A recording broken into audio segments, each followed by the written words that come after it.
हारून साहब से ही, हारून साहब जो हैं ये बड़े सीनियर जर्नलिस्ट हैं, ये इंडिपेंडेंट के मैनेजिंग एडिटर भी हैं, बीबीसी के साथ भी मुंसलिक रहे हैं और बड़ा मैं इनका मुतक़िद मद्दाह हूँ। तो इनसे ही पूछ लेते हैं।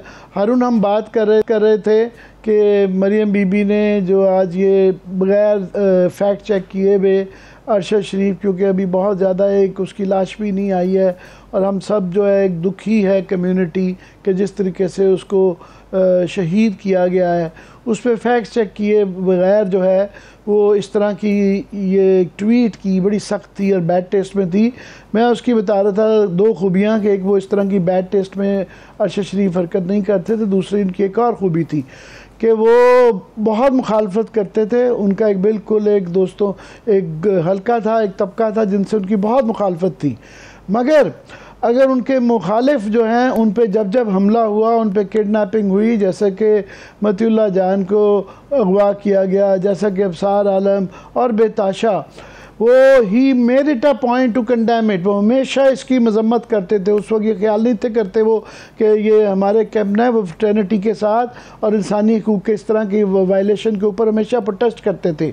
तो मैं चाहूँगा, क्योंकि हारून भी इस तमाम इन चीज़ों को बड़ी बगौर देखते रहे हैं, तो मरियम के ये उनको मौका मिला हारून के लोगों ने पूछा कि आप ये वापस लेती हो, ईज़िली कह सकती थी कि वो मुझे फैक्ट्स का नहीं पता था और मैं विड्रॉ करती हूँ। उन्होंने उसको डिलीट भी नहीं किया।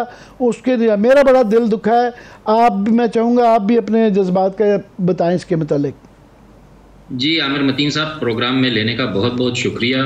आपकी तरह और जिस तरह बाकी हमारी सारी कम्युनिटी इस वक्त शदीद गम और गुस्से और सदमे से गुज़र रही है, उसमें मेरा भी ख्याल यही है कि बड़ी बेवजह और किसी ख़ास उसके उन्होंने ये ट्वीट की है, किसी ख़ास कॉन्टेक्स्ट के बग़ैर।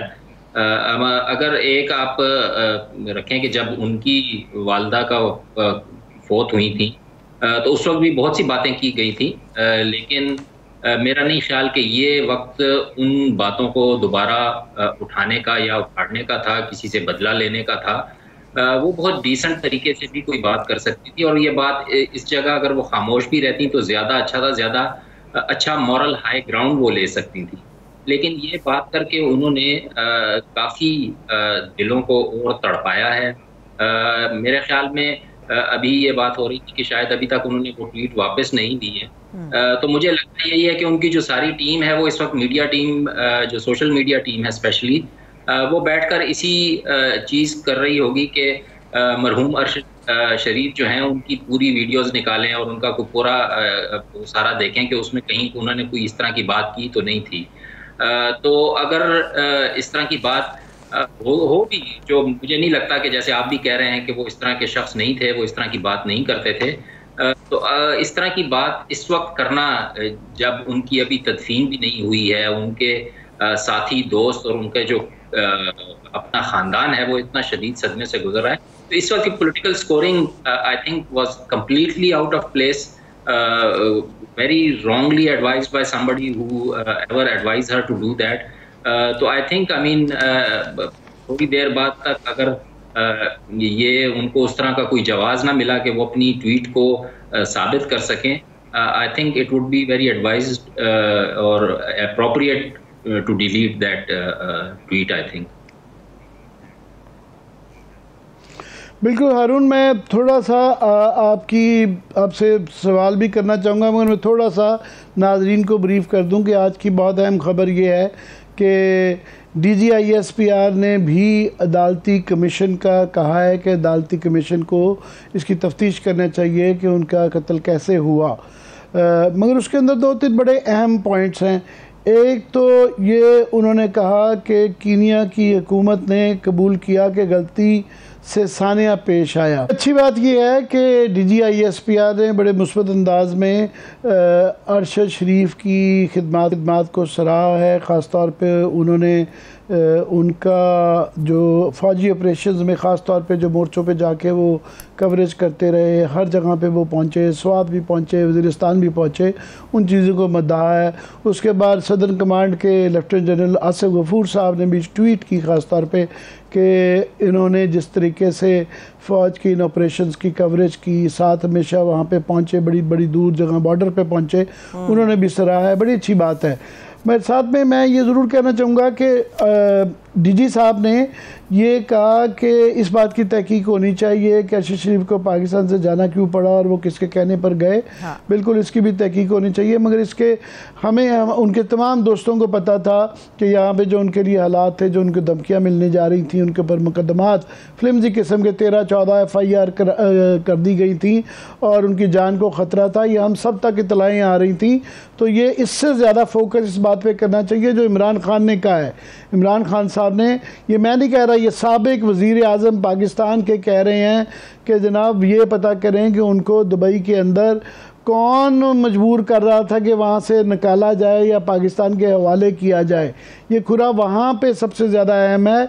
और मेरा ख़्याल है जो इमरान खान जो उनको कह रहे थे कि आज तकरीर में भी उन्होंने फरमाया, साबिक वज़ीर आज़म ने फरमाया कि मेरे पास इत्तलाएँ थीं कि उनको उनकी जान को ख़तरा, और मैंने उनसे कहा कि आप मुल्क छोड़ दें। तो मेरा सबसे पहले तो उस कमीशन को जो भी बनाया जाए, इमरान खान साहब को बुलाना चाहिए कि उनके पास क्या इत्तलाएँ थी, कहाँ से आई थी।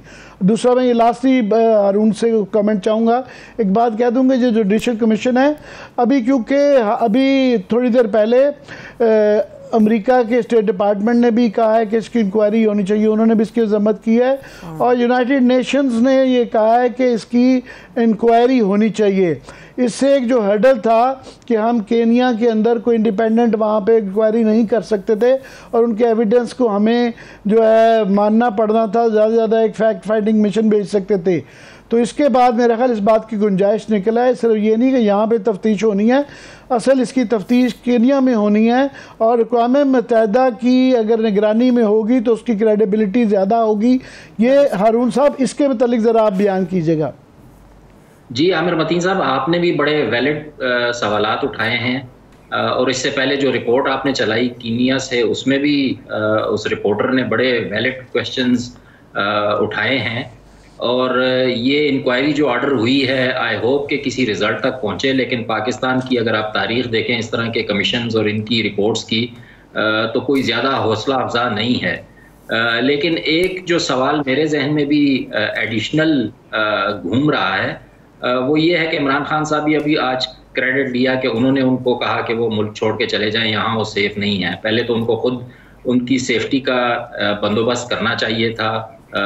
वो मेरा ख्याल में वाहिद रिपोर्टर थे जिनको सबसे ज़्यादा इमरान खान ने इंटरव्यूज़ दिए हैं, पर्सनल इंटरव्यूज़ थे। मेरा जो सवाल बन रहा है वो ये है कि आखिर उनको वीज़े की ऐसी क्या सूरत हाल थी कि वो दुबई छोड़ के जब वीज़ा ख़त्म हुआ तो वो किसी यूरोपीय मुल्क क्यों नहीं जा सके और वहाँ क्यों नहीं ठहर सके, और उनको उस वीज़े में क्या इतनी मुश्किलात थी कि वो कीनिया जैसे मैं हारून आपकी बात काट रहा हूँ।